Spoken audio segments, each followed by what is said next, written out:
Good morning. നമ്മൾ ഇന്ന് discuss ചെയ്യാൻ പോകുന്നത് കാലിക്കറ്റ് യൂണിവേഴ്സിറ്റീൻ്റെ കീഴിലെ SIUGPൻ്റെ ഫസ്റ്റ് സെമസ്റ്ററിൽ പഠിപ്പിക്കുന്ന മേജർ എന്ന വിഷയത്തെ പറ്റിയാണ്. അപ്പോൾ മേജറിൽ നമ്മുടെ പേപ്പർ ഏതാണെന്ന് വെച്ചിട്ടുണ്ടെങ്കിൽ ഡിഫറൻഷ്യൽ കാൽക്കുലസ് ആണ്. അതിൻ്റെ കോഡ് മാത്ത് 1CJ101 എന്നതാണ് അതിൻ്റെ കോഡ് വരുന്നത്. ഇനി ഇതിൻ്റെ അക്കാദമിക് ലെവൽ എന്ന് പറയുന്നത് 100 to 199 ആണ്. ഇതാണ് അക്കാദമിക് ലെവൽ. ഇത് സെമസ്റ്റർ കൂടുന്നതിനനുസരിച്ച് ഈ ലെവൽ കൂടിക്കൊണ്ടിരിക്കും. ഈ പേപ്പറിൻ്റെ ക്രെഡിറ്റ് 4 ആണ്. ട്യൂട്ടോറിയൽ പെർ വീക്ക് അല്ലെങ്കിൽ ലെക്ചർ പെർ വീക്ക് 4 ആണ്. അതായത് ആഴ്ചയിൽ 4 അവറായിരിക്കും ഇതുണ്ടാവുക. ഇതിന് പ്രാക്ടിക്കൽ വർക്കില്ല. ടോട്ടൽ 60 ഹവേഴ്സാണ് ക്ലാസ് ഉണ്ടാവുക. ഇതിന് പഠിക്കാൻ വേണ്ട പ്രീ റിക്വസിറ്റ്സ് എന്തൊക്കെയാണെന്ന് വെച്ചിട്ടുണ്ടെങ്കിൽ സെറ്റ്സിനെ കുറിച്ചിട്ട് ബേസിക് നോളജ് ഉണ്ടാവണം. പിന്നെ റിലേഷൻസ് എന്താണ്, ഫങ്ഷൻസ് എന്താണെന്ന് അറിയണം. പിന്നെ സ്കൂൾ ലെവൽ ഓൾജിബ്ര അറിയണം. അഡിഷൻ, മൾട്ടിപ്ലിക്കേഷൻ അങ്ങനത്തെ സ്കൂൾ ലെവലിലുള്ള ഓൾജിബ്രയെ കുറിച്ചിട്ട് ഐഡിയ ഉണ്ടാവണം. പിന്നെ റിയൽ നമ്പേഴ്സിനെ കുറിച്ച് ഐഡിയ വേണം. അതായത് ഇത്രയും കാര്യങ്ങൾ 0 to 99 ലെവലിലാണ്. ഇത് പഠിച്ചു കഴിയുമ്പോൾ നിങ്ങൾ 100 to 199 ലെവലിലാണ്. നിങ്ങളിപ്പം ഇരിക്കുന്നത് 0 to 99 ലെവലാണ്. കാരണം നിങ്ങൾ +2 കഴിഞ്ഞിട്ട് വരികയാണ്. +2ൽ നിങ്ങൾ സെറ്റ്സ്, റിലേഷൻസ് ആൻഡ് ഫങ്ഷൻസ് ഇതെല്ലാം നിങ്ങൾ പഠിച്ചിട്ടുണ്ട്. ഇനി ഈ കോഴ്സിൽ എന്തൊക്കെയാണ് ഉള്ളത് നോക്കാം. കോഴ്സസ് എന്തൊക്കെ കവർ ചെയ്യുന്നത്? Fundamental concepts in calculus including ഫങ്ഷൻസിനെ കുറിച്ച്, ഗ്രാഫിൻ്റെ ഷിഫ്റ്റിങ്, പിന്നെ limits, continuity, differentiation, extreme values, പിന്നെ mean value theorem, graphing with derivatives and limit at infinity with asymptotes. ഇവിടെ നിങ്ങൾ പഠിക്കും എങ്ങനെ ലിമിറ്റ്സ് ഇവാലുവേറ്റ് ചെയ്യാം. ലിമിറ്റ് ഇവാലുവേറ്റ് ചെയ്യാനുള്ള ടെക്നിക്സുകളെ കുറിച്ചിട്ട് പഠിക്കും. പിന്നെ എക്സ്ട്രീമാസ്, ഒരു ഫങ്ഷൻ എടുത്തിട്ടുണ്ടെങ്കിൽ ആ ഫങ്ഷൻ്റെ മാക്സിമ മിനിമ അതൊക്കെ എങ്ങനെ കണ്ടുപിടിക്കും എന്നുള്ളതിനെക്കുറിച്ച് പഠിക്കും. പിന്നെ നിങ്ങൾ പഠിക്കുന്നത് ഡെറിവേറ്റീവ്സ് യൂസ് ചെയ്തിട്ട്, അതായത് നമുക്ക് എല്ലാ ഗ്രാഫും നമ്മൾ +2ൽ നമുക്ക് എല്ലാ ഗ്രാഫും വരയ്ക്കാൻ പറ്റിയിട്ടില്ല, എല്ലാ ഫങ്ഷൻസിൻ്റെ ഗ്രാഫും വരയ്ക്കാൻ പറ്റിയിട്ടില്ല. അപ്പോൾ എങ്ങനെ ഫങ്ഷൻസിൻ്റെ ഗ്രാഫുകളൊക്കെ ഏത് ഫങ്ഷൻ തന്നാലും അതിൻ്റെ ഗ്രാഫ് എങ്ങനെ വരയ്ക്കാം അതിനെക്കുറിച്ച് പഠിക്കും. അതിന് നമ്മൾ യൂസ് ചെയ്യുന്നത് ഡെറിവേറ്റീവ് എന്നുള്ള ടൂളാണ്. പിന്നെ കാൽക്കുലസും റിലേറ്റഡ് ഫീൽഡ്സും പഠിക്കാനുള്ള ഫർദർ സ്റ്റഡീസിന് വേണ്ട കാര്യങ്ങളെക്കുറിച്ചും നമ്മൾ ഈ ഡിഫറൻഷ്യൽ കാൽക്കുലസ് എന്നുള്ള പേപ്പറിൽ പഠിക്കും. അപ്പോൾ ഈ കാൽക്കുലസ് എന്ന് പറഞ്ഞിട്ടുണ്ടെങ്കിൽ കാൽക്കുലസ് ആണ് ഫസ്റ്റ് സെമ്മിലും സെക്കൻഡ് സെമ്മിലും നമ്മൾ പഠിക്കുന്നത്. ഫസ്റ്റ് സെമ്മിൽ നമ്മൾ ഡിഫറൻഷ്യൽ കാൽക്കുലസ് പഠിക്കും, സെക്കൻഡ് സെമ്മിൽ ഇൻ്റഗ്രൽ കാൽക്കുലസ് പഠിക്കും. കാൽക്കുലസ് എന്ന് പറയുമ്പോൾ അതിൽ ലിമിറ്റ് വരും, continuity, derivative, differentiation, integration, multi variable calculus, vector calculus, ഇത്രയും കാര്യങ്ങളാണ് കാൽക്കുലസ് എന്നുള്ള ബ്രാഞ്ച് ഓഫ് മാത്സിൽ വരുന്നത്. അതിൽ ഒരു പാർട്ടായിട്ടുള്ള ഡിഫറൻഷ്യൽ കാൽക്കുലസ് ആണ് നിങ്ങൾക്ക് ഫസ്റ്റ് സെമ്മിൽ പഠിക്കാനുള്ളത്. ഓക്കെ, ഇനി ഇവിടെ കോഴ്സ് ഔട്ട്കംസ് പറയുന്നുണ്ട്. ഇതിനെക്കുറിച്ച് നിങ്ങൾ ബോധവാന്മാരാകുന്നത് നല്ലതാണ്. കാരണം എന്താണെന്ന് വെച്ചിട്ടുണ്ടെങ്കിൽ കോഴ്സ് ഔട്ട്കം എന്ന് വെച്ചിട്ടുണ്ടെങ്കിൽ ഈ കോഴ്സ് ചെയ്ത് കഴിഞ്ഞാൽ എന്തൊക്കെ നിങ്ങൾക്ക് അറ്റൈൻ ചെയ്യണം, ഈ കോഴ്സ് പഠിച്ചു കഴിഞ്ഞാൽ എന്തൊക്കെ നിങ്ങൾ നേടിയെടുക്കും, അപ്പോൾ അതിനെക്കുറിച്ചുള്ള ഡീറ്റെയിൽസാണ്. അപ്പോൾ നിങ്ങൾ നോക്കേണ്ടത് എന്താണെന്ന് വെച്ചിട്ടുണ്ടെങ്കിൽ എക്സാമിനൊക്കെ ക്വസ്റ്റ്യൻസ് വരിക ഈ CO-നെ ബേസ് ചെയ്തിട്ടായിരിക്കും. അപ്പോൾ ഈ CO കോഴ്സ് ഔട്ട്കം നിങ്ങൾ അറ്റൈൻ ചെയ്തോന്ന് ഓരോ ക്വസ്റ്റ്യനും നോക്കിയിട്ട് വിലയിരുത്തും. അപ്പോൾ അത് എന്തൊക്കെയാണ് കോഴ്സ് ഔട്ട്കംസ് നിങ്ങൾ അറിഞ്ഞിരുന്നാൽ നിങ്ങൾക്ക് അതിനനുസരിച്ച് പഠിക്കാൻ പറ്റും. അപ്പോൾ ഇവിടെ കോഴ്സ് ഔട്ട്കംസ് പറയുന്നത് CO1 എന്താണെന്ന് വെച്ചിട്ടുണ്ടെങ്കിൽ analyse a function for its limits, continuity and differentiability and evaluate limits and derivatives. അതായത് ഒരു ഫങ്ഷൻ തന്നു കഴിഞ്ഞിട്ടുണ്ടെങ്കിൽ അതിൻ്റെ ലിമിറ്റ്, കണ്ടിന്യൂറ്റി, ഡിഫറൻഷ്യബിലിറ്റി ഇതെല്ലാം കണ്ടുപിടിക്കാനും ലിമിറ്റ് കണ്ടുപിടിക്കാനും ഒരു ഫങ്ഷനെ അനലൈസ് ചെയ്യാനും ഒക്കെ നിങ്ങൾക്ക് കഴിഞ്ഞാൽ നിങ്ങൾ CO1 അറ്റൈൻ ചെയ്തു എന്ന് പറയാം. ഇവിടെ കൊഗ്നിറ്റീവ് ലെവൽ AN ആണ്. AN എന്ന് പറഞ്ഞാൽ അനലൈസ് എന്നാണ്.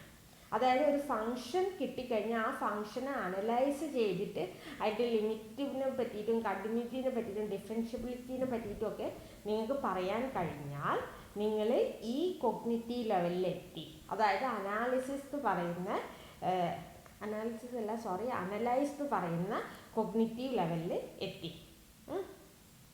ഇവിടെ നോളജ് കാറ്റഗറി എന്ന് പറയുന്നത് ഫാക്ച്വൽ നോളജാണ്.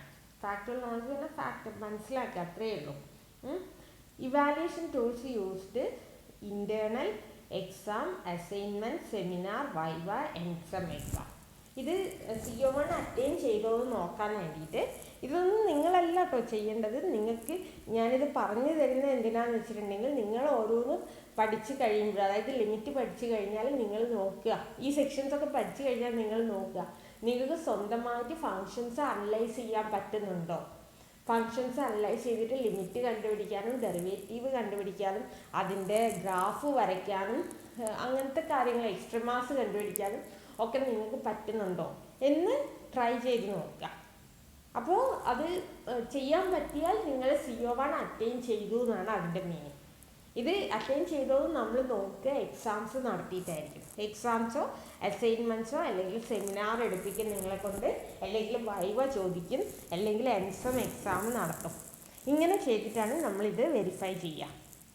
ഇനി അടുത്ത രണ്ടാമത്തെ course outcome. Apply first and second derivatives and related theorems to find extrema of functions. First ഡെറിവേറ്റീവും സെക്കൻഡ് ഡെറിവേറ്റീവും അപ്ലൈ ചെയ്തുകൊണ്ട് എക്സ്ട്രീമ, ഒരു ഫംഗ്ഷൻ്റെ എക്സ്ട്രീമ എന്ന് പറഞ്ഞാൽ മാക്സിമം, അതൊക്കെ എന്താണെന്നൊക്കെ നമ്മൾ പഠിക്കും. അപ്പം ഫംഗ്ഷൻ്റെ മാക്സിമവും മിനിമവും കണ്ടുപിടിക്കാൻ വേണ്ടിയിട്ട് നിങ്ങൾക്ക് പറ്റിയാൽ നിങ്ങൾ CO2 അറ്റൈൻ ചെയ്തു എന്നാണ്. അപ്പോൾ ഇതിൻ്റെ കോഗ്നിറ്റീവ് ലെവൽ അപ്ലിക്കേഷൻ ലെവലാണ്. AP എന്ന് പറഞ്ഞാൽ അപ്ലൈ ആണ്.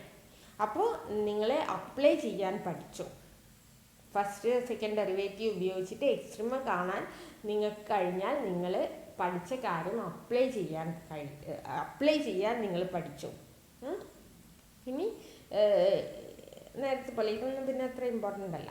CO3 എന്താണെന്ന് വെച്ചിട്ടുണ്ടെങ്കിൽ sketch the graph of functions by analyzing critical points and asymptotes. ഒരു ഫങ്ഷൻ്റെ ക്രിട്ടിക്കൽ പോയിന്റ് എന്താണെന്നൊക്കെ നമ്മൾ പഠിക്കും. അപ്പോൾ ആ ക്രിട്ടിക്കൽ പോയിന്റ്സ് നോക്കിയിട്ട് അതുപോലെ അതിൻ്റെ അസിംപ്റ്റോട്സ് നോക്കിയിട്ട് ആ ഫങ്ഷൻ്റെ ഗ്രാഫ് സ്കെച്ച് ചെയ്യാൻ വേണ്ടിയിട്ട് നിങ്ങൾക്ക് പറ്റിയാൽ നിങ്ങളെന്താ ചെയ്യുന്നത്, നിങ്ങൾ ആ ഫംഗ്ഷൻ എടുക്കുന്നു, ആ ഫംഗ്ഷൻ എടുത്തിട്ട് അതിൻ്റെ ക്രിട്ടിക്കൽ പോയിന്റ്സും അസിംപ്റ്റോട്സും ഒക്കെ നോക്കുന്നു, എന്നിട്ട് അത് അനലൈസ് ചെയ്യുന്നു. അനലൈസ് ചെയ്തിട്ട് നിങ്ങൾ ഗ്രാഫ് വരയ്ക്കുന്നു. ഇത്രയും ചെയ്താൽ നിങ്ങൾക്ക് കിട്ടുന്ന കോഗ്നിറ്റീവ് ലെവൽ അനലൈസ് എന്നുള്ള കോഗ്നിറ്റീവ് ലെവലാണ്. ഈ അനലൈസൊക്കെ ഹൈ ലെവലിലാണുള്ളത്. ഏറ്റവും സിംപിൾസ്റ്റ് ആയിട്ട് കാര്യം റിമെമ്പറാണ്, പിന്നെ അണ്ടർസ്റ്റാൻഡ്, പിന്നെ അപ്ലൈ, പിന്നെ അനലൈസ്, പിന്നെ ഇവാലുവേറ്റ്, പിന്നെ ക്രിയേറ്റ്. പുതിയതായിട്ടൊന്ന് ക്രിയേറ്റ് ചെയ്യാൻ പറ്റിയാൽ നിങ്ങൾ ഏറ്റവും വലിയ ലെവലിലാണ്. ഒരു കാര്യം ഇവാലുവേറ്റ് ചെയ്യാൻ പറ്റിയിട്ടുണ്ടെങ്കിൽ നിങ്ങൾ സെക്കൻഡ് ലെവലിലാണ്. അനലൈസ് ചെയ്യാൻ കഴിഞ്ഞാൽ തേർഡ് ലെവലിലാണ്. അപ്ലൈ ചെയ്യാൻ കഴിഞ്ഞാൽ, അതായത് ഇതൊക്കെ ഹൈലി ടാലൻറ്റഡ് ആയിട്ടുള്ള കുട്ടികൾക്കായിരിക്കും പറ്റുക. അത് കുറച്ച് കുട്ടികളെ ഉണ്ടാവുള്ളൂ. ഇത് അതിൻ്റെ താഴെ അങ്ങനെ ഇതെന്ന് വെച്ചാൽ ജസ്റ്റ് റിമെമ്പർ ചെയ്യുക. എന്തെങ്കിലും നമ്മൾ ഓർത്തെടുക്കുക, നമ്മളൊരു ഫോർമുല ബൈ ഹാർട്ട് പഠിച്ചിട്ട് നമ്മൾ അതിൻ്റെ പ്രോബ്ലം ചെയ്യുക എന്ന് പറഞ്ഞാൽ അത് ജസ്റ്റ് റിമെമ്പറേ വരുന്നുള്ളൂ. അല്ല, അങ്ങനെയല്ല. എന്തെങ്കിലും ഒരു ഡെഫിനിഷൻ നിങ്ങളോട് ചോദിക്കുകയാണ്. ഡെഫിനിഷൻ ചോദിക്കുകയെന്ന് വെച്ചിട്ടുണ്ടെങ്കിൽ ഡെഫിനിഷൻ നിങ്ങൾ പഠിക്കുന്നു, എന്നിട്ട് നിങ്ങളത് പ്രൊഡ്യൂസ് ചെയ്യുന്നു. അവിടെ റിമെമ്പറാണ്, നിങ്ങൾ ഓർത്തെടുത്തിട്ട് എഴുതുകയാണ്. അപ്പോൾ അത് ജസ്റ്റ് റിമെമ്പർ എന്നുള്ള കോഗ്നിറ്റീവ് ലെവലിലേ എത്തുള്ളൂ. കുറച്ചും കൂടി ഫോർമുല വെച്ചിട്ട് പ്രോബ്ലം ചെയ്യാൻ കഴിഞ്ഞാൽ അത് അണ്ടർസ്റ്റാൻഡ് ലെവലിലേക്ക് എത്തും.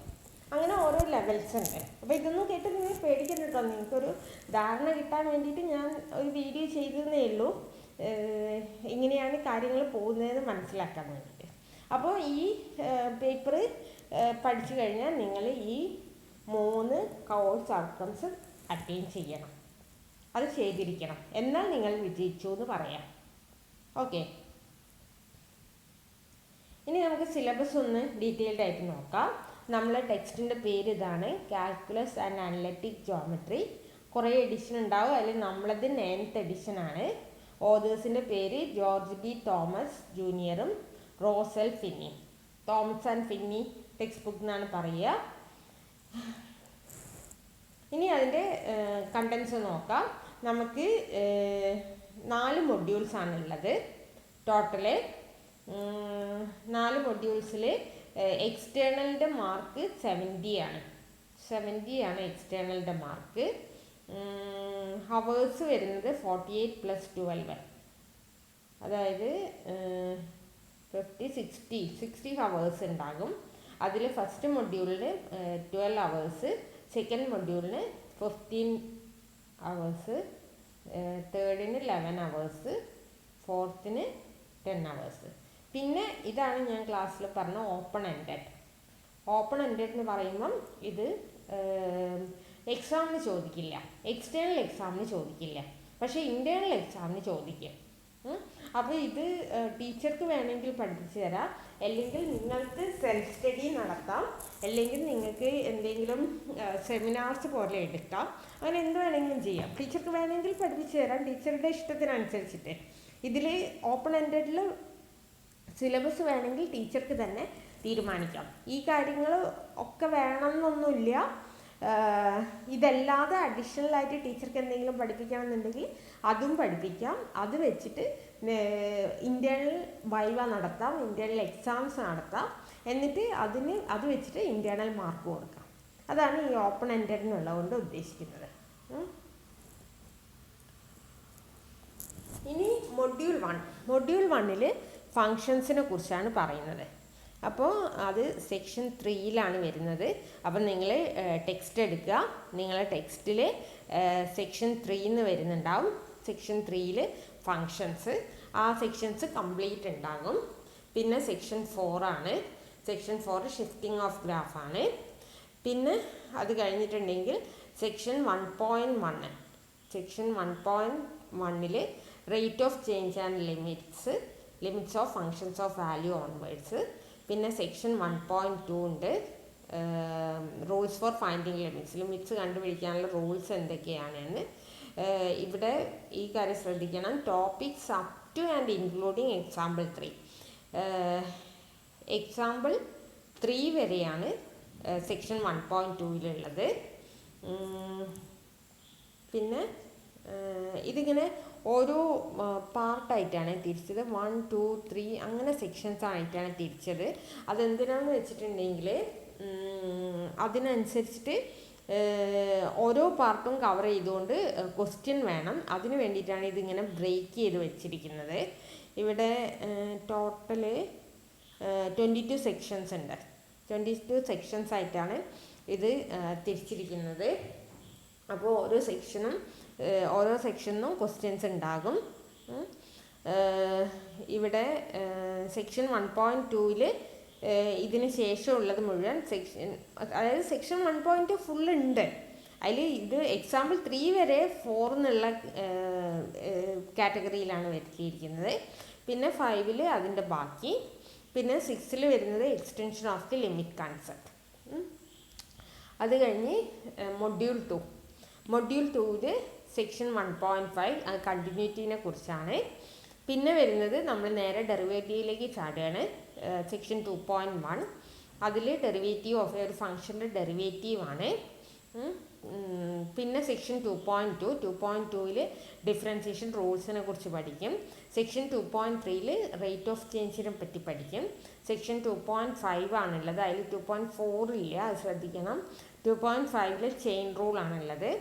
പിന്നെ section 2.6 implicit differentiation and rational exponents. പിന്നെ സെക്ഷൻ 3.1 പിന്നെ മൊഡ്യൂൾ 3 ആയി. Module 3 section 3.1 extreme values of functions അതിനെക്കുറിച്ചാണ് പഠിക്കുന്നത്. 3.1 ബാക്കിയുള്ളത് അടുത്ത 14th സെക്ഷനിൽ.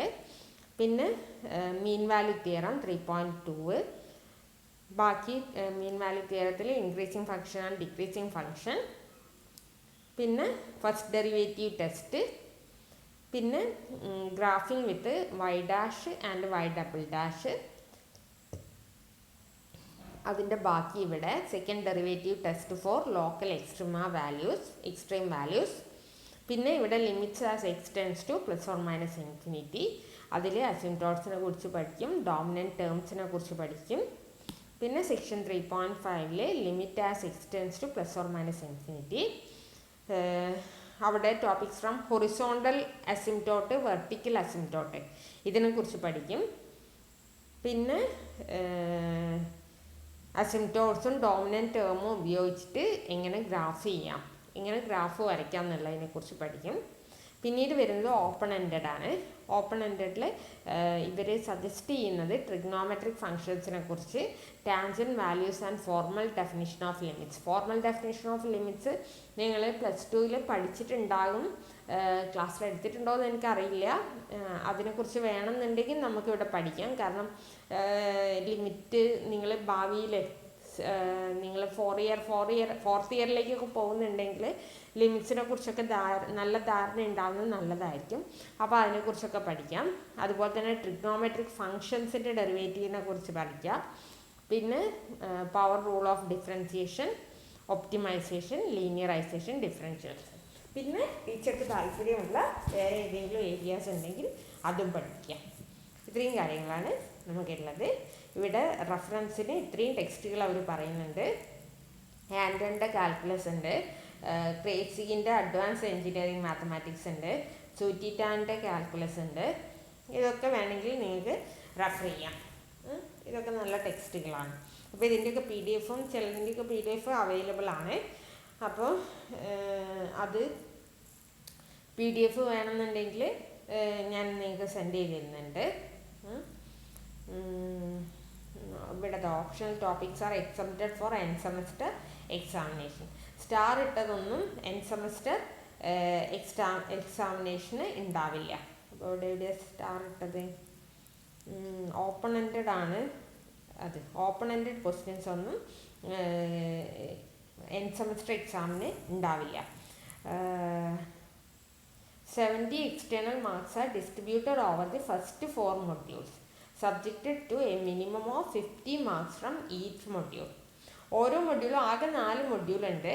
അപ്പോൾ ഓരോ മൊഡ്യൂളിൽ നിന്നും മിനിമം 15 മാർക്കെങ്കിലും ഉണ്ടാവണം. 4 മൊഡ്യൂളിലും മിനിമം 15 മാർക്കെങ്കിലും ഉണ്ടാവണം. ഇതിൻ്റെ കൂടെ കുറച്ചും കൂടി ആഡ് ചെയ്യാം.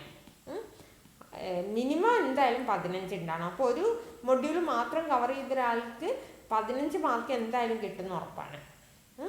അങ്ങനെ ടോട്ടല് 70 മാർക്സിനാണ് എക്സ്റ്റേണൽ ഉണ്ടാകുക. ബാക്കി ഇൻറ്റേർണൽ മാർക്സും ഉണ്ടാകും. ആ ഇൻറ്റേർണൽ മാർക്സ് ഈ ഓപ്പൺ എൻഡഡ് കോഴ്സിനെ ബേസ് ചെയ്തിട്ടായിരിക്കും.